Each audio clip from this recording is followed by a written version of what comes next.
Have you ever had one of those days where you are moving nonstop from the second your alarm goes off? Oh, absolutely. You're answering emails before you're even out of bed, you're in back-to-back meetings, you're, replying to messages while shoveling lunch into your mouth at your desk. You feel incredibly busy. So busy. But then the day ends, you close your laptop and you have this sinking feeling. Right. You realize you were busy all day, but you were strangely unfulfilled. Like you did a lot, but the work that truly matters, it's still untouched. It's the modern condition, isn't it? You're sweating, you're running, but the scenery hasn't changed a bit. It's motion, but it's not progress. Exactly. And that is exactly where we are starting today. Welcome to the Deep Dive. This is the Practical Mind edition, where we explore powerful books on psychology and behavior to, change the way we live. And today we are tackling Essentialism, The Disciplined Pursuit of Less by Greg McKeown. And I have to say, reading this felt less like reading a business book and, more like an intervention. It really is. And you hit on the core question McKeown asks right at the beginning. What if success isn't about doing more? Right. What if it's actually about doing less, but doing it better? See, that sounds like a dream, but in practice, it feels terrifying. We live in a culture that worships the hustle. If I'm not doing more, I feel like I'm falling behind. So is this just a fancy way of saying, be lazy? Not at all. And that's a crucial distinction. We've been sold this idea that says we can have it all. But the reality is when you try to do everything, you end up making very little progress on anything. Okay. This deep dive is about a discipline, a systematic way to discern what is absolutely essential, eliminate everything that isn't, and then make the execution of those essential things almost effortless. Okay. The disciplined pursuit of less. Let's unpack this, because I think most of us, if we're honest, fall into the trap of being what McKeown calls a non-essentialist. Most likely. And he gives us a really stark visual to understand the difference. I want you to imagine two circles side by side. Both the circles represent the same amount of energy. Okay. In the first circle, the non-essentialist, that energy is divided into a million tiny arrows pointing in every single direction. Okay, I can visualize that. It looks like a sunburst or maybe a prickly urchin. Right. And the result of that is that you make a millimeter of progress in a million directions. You're moving, you're exhausted, but you aren't actually going anywhere. Right. Now look at the second circle, the essentialist. All of that energy is channeled into a single thick arrow pointing in one direction. And obviously, that arrow goes a lot further. Significantly further. That is the core difference. The non-essentialist operates from a place of, I have to. They react to whatever is most pressing at the moment. Yeah, putting out fires all day. The essentialist operates from, I choose to. They ask, what are the trade-offs? And they make significant progress in the things that actually matter. That shift from I have to I choose to sounds empowering. But here is where I get stuck. Usually we think success buys you freedom, right? You'd think so. If I work hard and succeed, I get to call the shots. But McKeown talks about something called the paradox of success that suggests the opposite happens. This is one of the most fascinating and dangerous patterns in the book. McKeown argues that success can actually become a catalyst for failure. A catalyst for failure? Yes. It's a specific four-phase cycle that explains why really capable people and companies can fall off a cliff right after their biggest wins. Walk me through that. Because logically, success should breed more success. You would think so. But let's trace the cycle. Phase 1. You have clarity of purpose. You are hungry, focused on one thing, maybe a specific project, and because of that focus, you succeed. Okay, so far so good. Focus leads to wins. But then comes phase 2. That success gives you a reputation.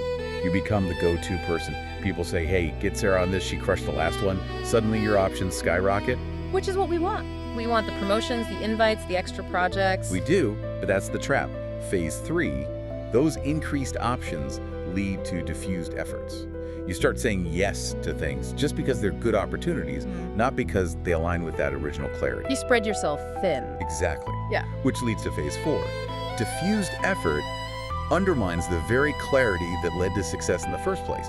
You essentially yes yourself into mediocrity. Wow. It's the undisciplined pursuit of more. So success naturally creates clutter. If you don't actively fight it, you become a victim of your own competence. Precisely. And this leads to a psychological state called learned helplessness. I've heard that term in psychology, usually with rats and mazes. It applies to the boardroom, too. In this context, It's when we forget we have the power to choose. We start believing that we have to do everything requested of us. We surrender our power of choice to our bosses, our colleagues. Or just societal pressure. Right. And there is a quote in the source material that sums this up perfectly. If you don't prioritize your life, someone else will. Oof, that hits hard. If you don't prioritize your life, someone else will. It's basically saying your calendar is going to get filled one way or another. The only question is who's holding the pen. That is the foundational truth of essentialism. Okay, so we know the trap. How do we get out of it? The material breaks this down into 3 steps. Explore, eliminate, and execute. Let's start with explore. This step might surprise you. When people hear essentialism, they assume it means just saying no to everything immediately. Yeah, that's what I thought. But McKeown says that essentialists actually explore more options than non-essentialists at the beginning. Wait, really? I thought the whole point was doing less. Shopping around for options sounds like more work. It is more work up front, but it saves work later. To do the right less, you have to be incredibly selective. Non-essentialists commit to everything without analyzing it. They say yes before they've even heard the whole request. Because they want to please. Essentialists take the time to explore a broad set of options to ensure they pick the absolute best one. They're looking for the vital few among the trivial many. So the 80-20 rule. 80% of results from 20% of effort. Exactly. He argues that almost everything is noise. Very, very few things are exceptionally valuable. But to find those few things, you need time, you need space. And that is exactly what we don't have. We're so busy being busy that we can't stop to look at the map. That's the catch-22. Busyness destroys clarity. To be an essentialist, you have to create space to escape and think. The sources mentioned Bill Gates as a prime example here. Oh, right, the think weeks. Yes. For years, he would take 2 weeks off every year just to go away, read, and think. No emails, no meetings, just space. I can hear people right now saying, well, that's great for Bill Gates. If I disappear for a week, I don't have a job when I come back. And that's a fair point.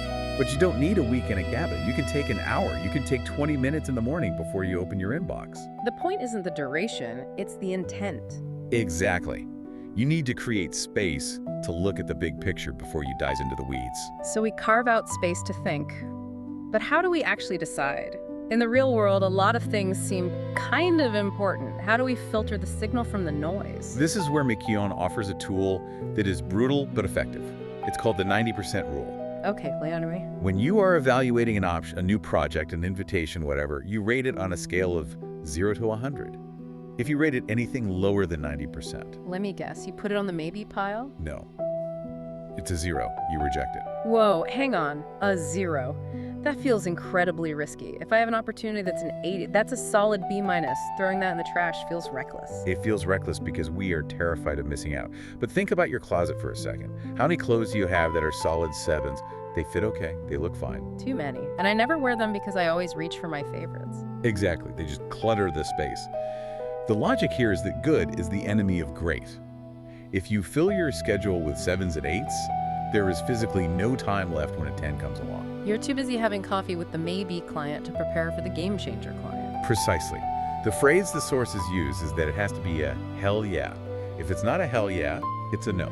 I love that. Which leads us perfectly into the second step, and let's be honest, the hardest one. Eliminate. Because actually saying the word no, that is terrifying. It is deeply emotional. We are social creatures. We have this innate fear of social awkwardness, of disappointing people. We want to be helpful. I feel that. I say yes because I don't want to be the person who let the team down. There are 2 key concepts here that help with that anxiety. First, you have to separate the decision from the relationship. What does that mean in practice? It means realizing that denying a request is not the same as denying the person.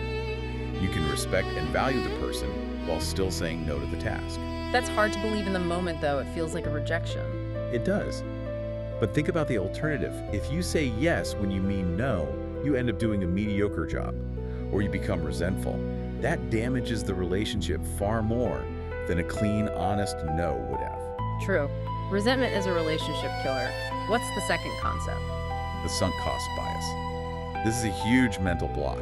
It's our tendency to keep doing things just because we've already invested time or money in them. Is this like when I finish a terrible book just because I'm halfway through? Exactly. You've invested 4 hours, so you waste another 4 hours. In the workplace, this sounds like we've spent 6 months on this project, we can't kill it now. even though it no longer makes sense. So we throw good money after bad. Right. The essentialist ignores the sunk cost. They don't ask, how much have I invested? They ask a much more clarifying question. If I wasn't already involved in this project, how hard would I work to get into it today? Oh, that's a killer question. If I wasn't already on this committee, would I apply to join it? And if the answer is no. Then you need to get out. Doesn't matter how long you've been there. Speaking of getting out, there is a story in the source material that's basically the nuclear option of essentialism. It's about a Silicon Valley exec called Sam Elliott. This story is incredible. So, Sam's company gets acquired by a larger, more bureaucratic organization. Suddenly, he's not doing the work anymore. He's just reporting on the work. He's in back-to-back status meetings, drowning. Exactly. He's miserable, stressed. His work quality is tanking. So a mentor gives him radical advice. He says, stay in the job, but do only the things that are essential to your actual value and ignore everything else and don't tell anyone. That is bold. It sounds like a quiet quitting experiment before that was a term. It was a performance strike. He stopped going to the weekly update calls. He stopped jumping on reply-all email chains. He stopped doing presentations last minute. I feel like in most companies that gets you fired by Friday. That's what he thought. But here is the twist. He didn't get fired. Because he eliminated the trivial, he had space to focus on the vital few projects that actually moved the needle. And his work quality shot up. Skyrocketed. He got his family life back.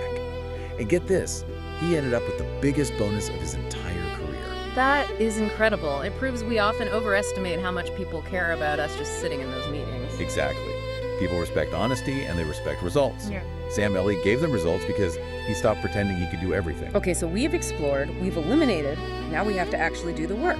Step 3, execute. Right. And again, the essentialist does this differently. The non-essentialist thinks execution is about powering through. It's about late nights, caffeine, brute force. The grind set, sleep when you're dead. Exactly. The essentialist believes in removing obstacles to make execution effortless. Effortless execution. That sounds like an oxymoron. Work is supposed to be hard, right? Not necessarily. Yeah. Instead of asking, how can I work harder, ask, what is the obstacle preventing this from being effortless? Okay. The sources use a hiking metaphor here from the book The Goal that really helped me visualize this. Yes. Imagine you are leading a scout troop on a hike. You want the whole group to get to the campsite before dark. But the group keeps spreading out. The gap gets bigger and bigger. And the typical leader would just run back and forth screaming, hurry up, walk faster. Right, adding pressure. But the essentialist leader looks for the constraint. In the story, the constraint is a boy named Herbie. He's the slowest hiker because he's carrying a huge backpack with way too much stuff. So Herbie is the bottleneck. He is. So to make the group faster, you don't yell at Herbie. You take the heavy items out of Herbie's backpack and distribute them to the faster kids. You remove the obstacle. And suddenly Herbie can walk faster and the whole group moves at a better pace. Without the yelling. I love that. But let's translate that to the office. Who is Herbie? Herbie is whatever is slowing down the process. It might be a confusing approval process. It might be software that keeps crashing. It might be a lack of information. So instead of working overtime to compensate for the bad software, you stop and fix the software. Exactly. The non-essentialist is too busy hiking to stop and unpack the bag. The essentialist invests time up front to remove obstacles, to reduce friction, so that the work flows smoothly. And it's about minimum viable progress too, right? Not trying to do it all perfectly at once. Yes. Start small, get a win, build momentum. So if we look at the system as a whole, it's a cycle. You explore to find the 90% opportunities, you eliminate the rest, Yeah. and then you execute by removing obstacles. That's it. And it brings us back to the design philosophy of Dieter Rams. He was the legendary designer at Braun, the guy who inspired Apple's design ethos. His motto was weniger aber besser. Less but better. Less but better. It's not just a design aesthetic, it's a life philosophy. It's about stripping away the noise until you're left with the essence. And the stakes of this are high. This isn't just about productivity. The source material references Bronnie Ware, a palliative care nurse who recorded the regrets of the dying. This is the emotional core of why this matters. When people are at the end of their lives, the number one regret she heard wasn't, I wish I worked harder.